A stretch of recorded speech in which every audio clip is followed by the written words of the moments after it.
King খানের আসল নাম শাহরুখ খান নয়। তাহলে শাহরুখের আসল নাম কি?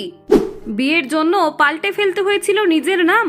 বলিউড বাদশাহ শাহরুখ খান, যার নামেই কাঁপে কোটি ভক্তের হৃদয়, তিনি কি আদৌ শাহরুখ? কিং খানের জীবনের এই অজানা অধ্যায় জানলে যে কেউ বিস্মিত হবেন। শাহরুখ খান একবার অনুপম খেরের শো কুছ ভি হো সকতা হ্যায় হাজির হন, যেখানে তিনি জানান তার দিদা তার শৈশবে তাকে আব্দুল রহমান নামে ডাকতেন, কিন্তু শাহরুখ ছোটবেলা থেকে এই নাম অপছন্দ করতেন। তার বাবাই পরে নামটি বদলে রাখেন শাহরুখ। সেই থেকেই শাহরুখ নামেই তিনি পরিচিত হন। কিন্তু কিং খানের আসল নাম শুধু আব্দুল রহমান নয়।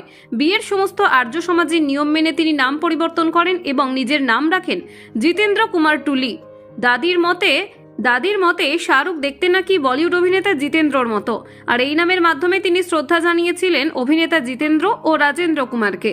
শুধু শাহরুখ নন, গৌরীও নিজের নাম পরিবর্তন করেছিলেন। বিয়ের সময় গৌরী হয়ে